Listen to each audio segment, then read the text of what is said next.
Hello, Lucie Cantelobe en vidéo. Voilà, je voulais te raconter ce que j'avais vécu la semaine dernière à la réunion de l'école pour mon fils Pablo qui a 9 ans et demi.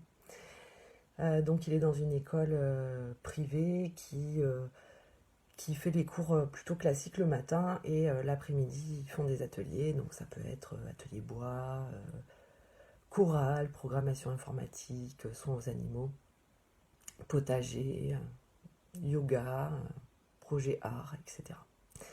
Donc j'y suis allée avec ma dernière, Isia, qui a 19 mois.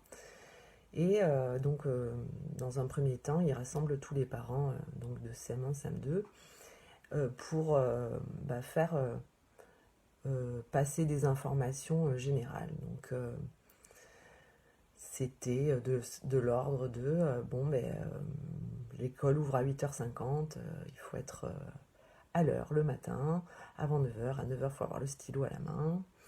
Il faut bien se garer, il faut faire attention à bien se garer sur le parking. Et puis cette année, bon, on a l'habitude d'entendre ces informations-là chaque année.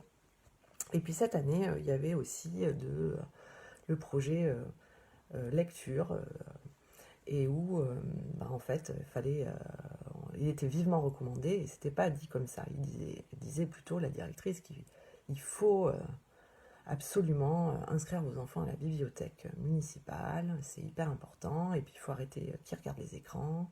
Il ne faut pas qu'ils regardent les écrans le matin avant d'arriver à l'école, etc. Et moi, en fait, à ce moment-là, ce que j'ai ressenti, c'est une espèce de colère qui montait en moi, une boule qui, bah, qui en fait, je supportais plus le il faut, il faut, il faut.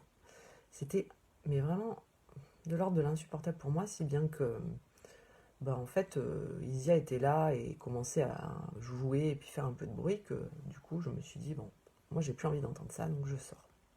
Donc je suis sortie avec Isia et puis on a attendu quelques temps. Et puis par la suite, une fois qu'ils sont tous sortis, on est parti dans la classe avec la maîtresse de Pablo, et où, voilà, elle a parlé plus de ce qu'il faisait au quotidien dans la classe, ce qu'il travaillait, quel était le projet pédagogique, etc. Donc ça, c'était plutôt chouette à entendre, elle était motivée, enfin voilà. Et pourquoi je te raconte ça? Oui, donc du coup, j'ai pas fini, j'ai pas pu finir la réunion parce que ma fille Isia, pareil, était énervée, voilà, ça a fini tard, et puis bon, le soir, elle a besoin d'être au calme et d'avoir son petit rituel de je me lave et je mange et puis je vais me coucher. Et donc pourquoi je raconte tout ça? Parce qu'en fait, je me suis demandé, une fois que je suis sortie de là, en me disant, mais quoi ça a servi que je sois allée là-bas? Pourquoi j'y suis allée? Enfin, qu'est-ce qui fait que... ben, quel était l'intérêt à ce que j'y sois finalement? Parce que finalement, ça m'a gonflé, qu'on le dise clairement. Ça a complètement déréglé notre rythme du soir avec Isia, etc. Donc il a fallu vite faire les choses qu'on avait à faire, mais plus vite que d'habitude pour qu'elle puisse se coucher plus tôt. Enfin, tôt, on va dire. Et voilà. Et en fait, je me suis dit, mais finalement, pourquoi j'y suis allée? Parce qu'en fait, la maîtresse, ça fait 3 ans que je la connais, parce que Noura l'a eue, et puis Pablo, c'est sa deuxième année avec elle, donc ça fait 3 ans. Si j'ai besoin de parler avec elle, on s'entend très bien. Si j'ai besoin de parler avec elle, en fait, la communication, elle est là, et il n'y a aucun souci. Et puis les petites règles de il faut bien se garer, il faut arriver à l'heure, je les connais déjà, et ça fait des années que je les entends. En fait, je me suis dit que c'était parce que, à ce moment-là, j'étais dans le syndrome de la bonne mère. La bonne mère qui, en fait, se pose pas de questions et qui y va. Parce qu'elle doit être là-bas. Elle doit être compréhensive, elle doit tout faire ce qu'il faut pour ses enfants, elle doit toujours prendre le temps pour eux, elle doit être douce et patiente, elle doit jamais se fâcher. Et voilà, en fait, ce que c'est pour moi la bonne mère. Et en fait, moi, alors d'aujourd'hui, maintenant, là, j'ai dit stop. Je dis stop à ça, parce que, en fait, je suis loin d'être une bonne mère. Ça m'arrive de hurler sur mes enfants quand ils veulent pas mettre la table ou qu'ils s'engueulent entre eux quand je suis fatiguée.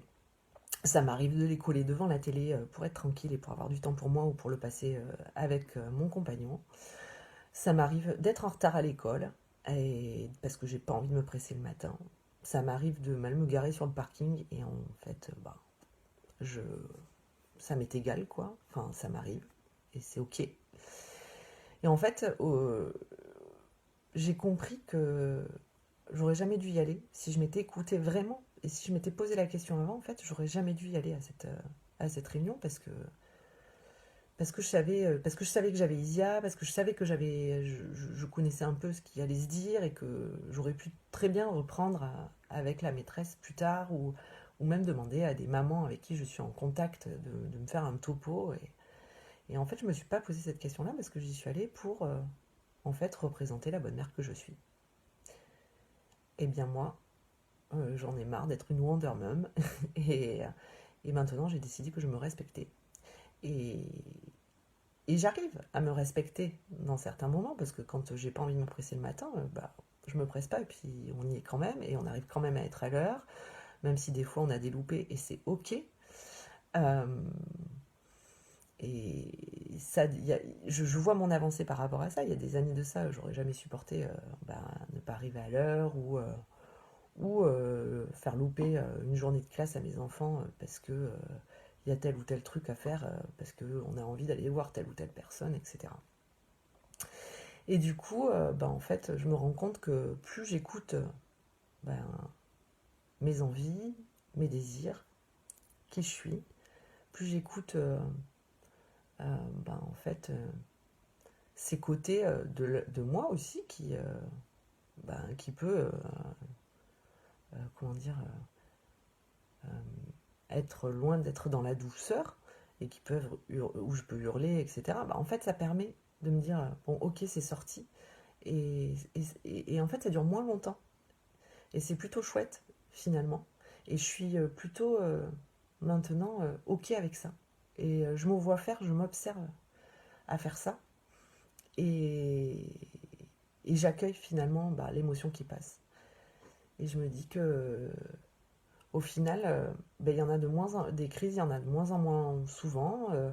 Il y a des moments où je peux même plus verbaliser ce dont j'ai envie.